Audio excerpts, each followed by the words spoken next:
Otep à tous, bien-aimés frères et sœurs. J'ai écouté Ousmane Sonko et qui déclarait qu'il attend une invitation. Écoutez bien, une invitation du Mali, du Burkina et du Niger pour se rendre là-bas. Et vous avez des Africains qui disent que, bon, il y a une stratégie qui a été mise en place par le duo Sonko-Diomaye Faye pour que Diomaye Faye puisse s'occuper des présidents démocratiquement élus, ou moi je dirais occidentalement élus, et Ousmane Sonko va s'occuper des putschistes. Si j'ai bien compris le discours de Sonko, pour moi je sais que Sonko ne part pas en tant que Premier ministre. C'est vrai qu'il est le Premier ministre, mais il a parlé au niveau du parti. Il est en train de mobiliser le parti. Parce qu'il sait que c'est ce parti qui les a menés au pouvoir et que s'ils veulent rester au pouvoir longtemps, il faut qu'ils fassent le rapprochement avec l'AES. Ça, c'est une obligation. Voilà l'enjeu. Donc, Ousmane Sonko, vous savez, ces gens sont, les manipulateurs sont très intelligents. Il faut faire très attention avec eux. Ils sont très intelligents. Ousmane Sonko sait que la jeunesse là, s'ils veulent avoir le soutien de cette jeunesse là, jusqu'à la fin de leur mandat, il faut qu'ils se rapprochent de l'AES. Or, vous ne pouvez pas vous rapprocher de l'AES et puis soutenir la CEDEAO. C'est pas possible. On ne peut pas suivre deux lièvres à la fois. Soit on va rater un, soit on va rater les deux. Et même la Bible vous dit qu'on ne peut pas avoir deux maîtres. Donc, ce qui va se passer, c'est quoi? Ce qui, visiblement, si la condition, c'est que ces pays-là le veulent, je ne vois pas Assimi Goïta inviter Ousmane Sonko, président du PASTEF, au Mali. Je ne vois pas Traoré le faire, je ne vois pas Tchani le faire. Les invités, là, s'ils veulent venir, bon, on va les recevoir, ça c'est clair. Mais qu'eux, ils se disent, bon, on va inviter Ousmane Sonko parce qu'il a été élu. Ça, ce sont les conditions de l'Occident. Oui. Ils travaillent pour l'Occident, ils travaillent pour les États-Unis et pour l'OTAN. Eh oui. Ils ne peuvent pas se rendre dans ces pays-là sans l'aval de l'OTAN. C'est quoi ça? Ousmane Sonko va aller là et Diomaye, le président, le premier ministre là, le président là, c'est quoi? Ça c'est quoi?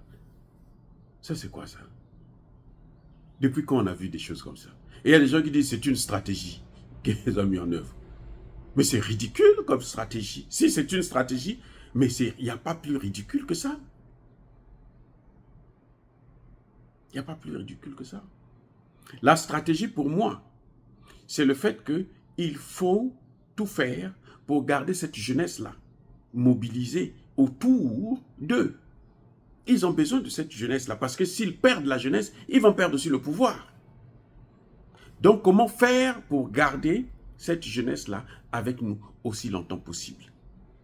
En tout cas, au moins jusqu'à la fin du mandat de Diomaye Faye. Comment faire?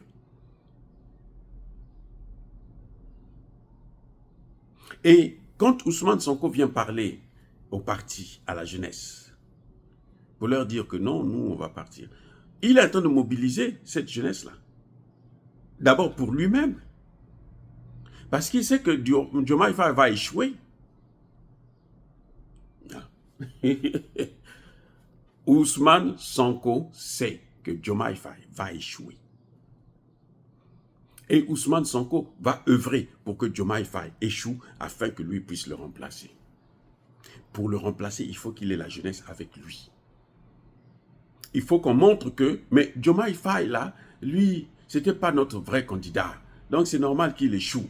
Maintenant, il faut qu'on prenne notre vrai candidat, Ousmane Sonko.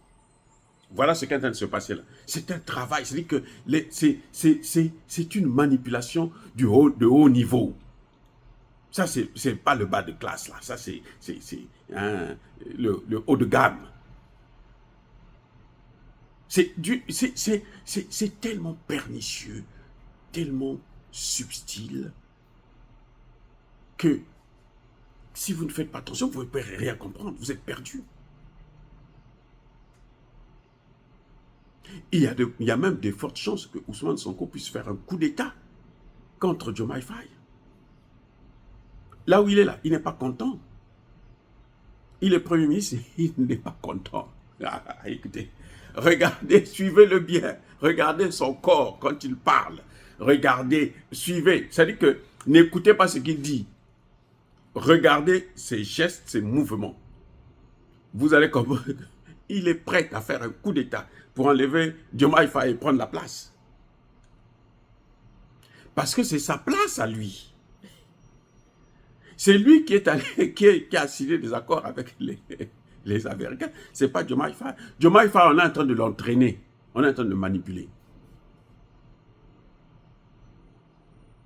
Diomaye Faye, on est en train de le manipuler.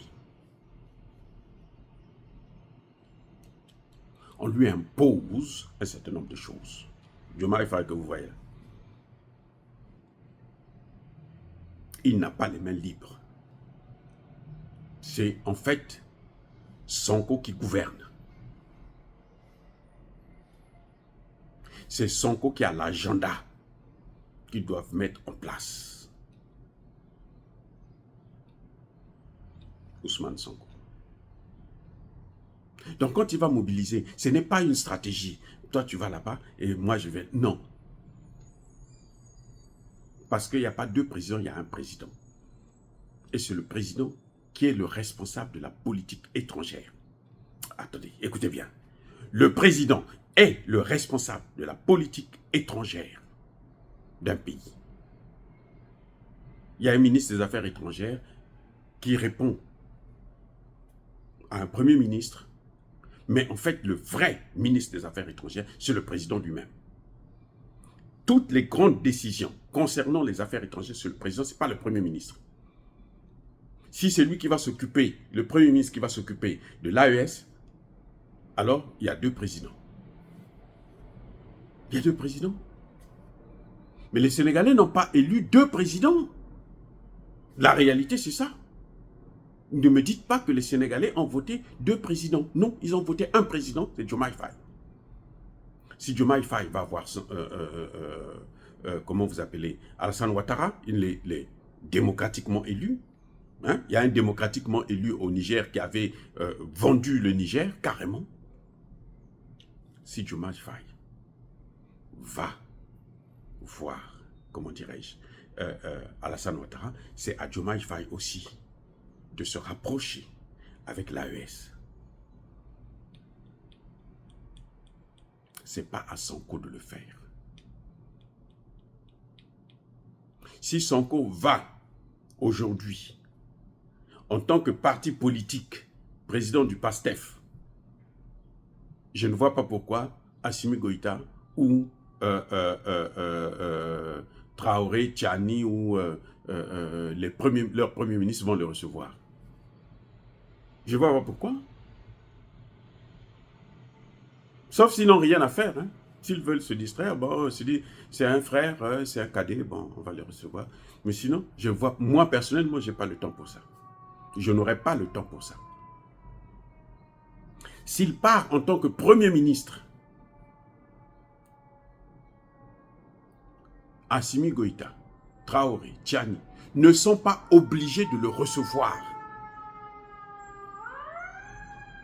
Parce que s'ils le reçoivent, c'est aider les Américains à continuer à manipuler le Sénégal. La jeunesse sénégalaise. S'il part en tant que Premier ministre, il va rencontrer que les premiers ministres. C'est comme ça que ça devait se passer. C'est le président, Diomaye Faye, qui doit aller au Mali, au Burkina et au Niger. Le président, pas le Premier ministre.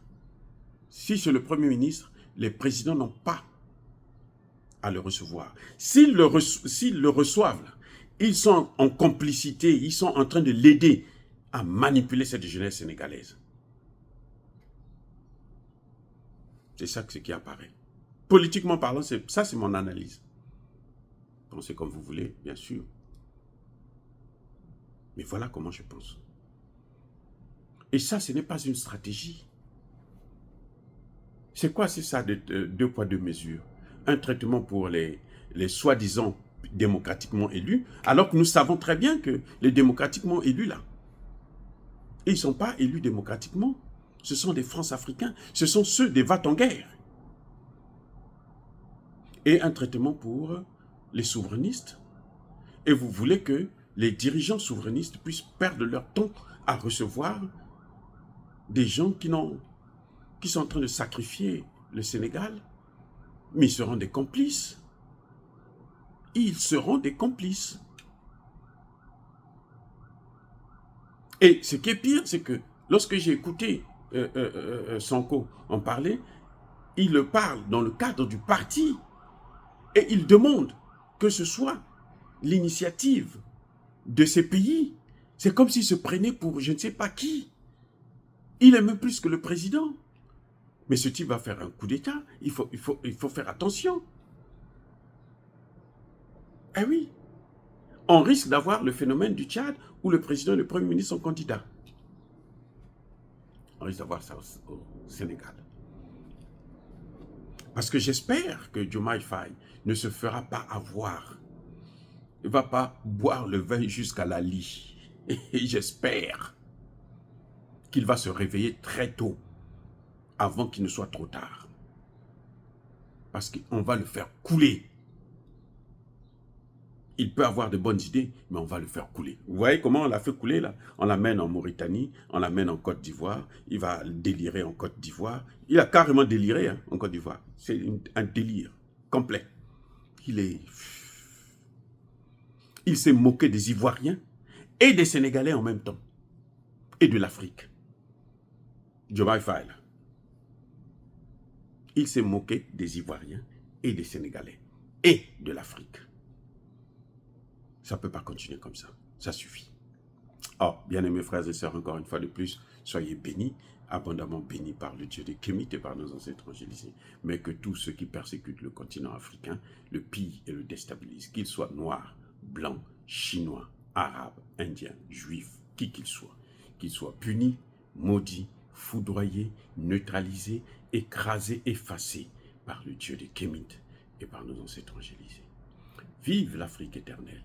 J'ai dit et j'assume.